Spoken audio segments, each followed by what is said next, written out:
అల్లం ప్రతి వంటింట్లో ఉండే అనివార్య మసాలా. ఇది వంటకాలకు రుచిని మాత్రమే కాకుండా ఆరోగ్యానికి అనేక ప్రయోజనాలను అందిస్తుంది. అల్లంలో ఉన్న యాంటీ ఇన్ఫ్లమేటరీ గుణాలు శరీరానికి మేలు చేస్తాయి. ముఖ్యంగా రక్తంలో చక్కెర స్థాయిలను నియంత్రించి డయాబెటిక్ రోగులకు ఎంతో ఉపయోగకరంగా ఉంటుంది.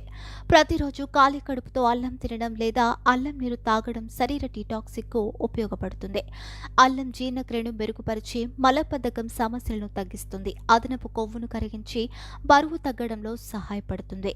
ఇందులోని పదార్థాలు చెడు కొలెస్ట్రాల్ను తగ్గించి గుండె ఆరోగ్యాన్ని మెరుగుపరచడంలో సహాయపడతాయి. అలాగే అల్లం తలనొప్పి, మైగ్రేన్, నడునొప్పి, మోకాలు నొప్పులు, జాయింట్ పెయిన్ వంటి సమస్యలను తగ్గించడానికి సహాయపడుతుంది. అల్లం తీసుకోవడం ద్వారా ఆకలి పెరుగుతుంది. ముఖ్యంగా కీమోథెరపీ, క్యాన్సర్ చికిత్సలో ఉన్న వారికి ఇది ఉపశమనం కలిగిస్తుంది. నిమ్మరసం, అల్లాన్ని నీటిలో కలిపి తీసుకుంటే మరింత మంచిది. దీనివల్ల శరీరానికి తగినంత పోషకాలు అందుతాయి.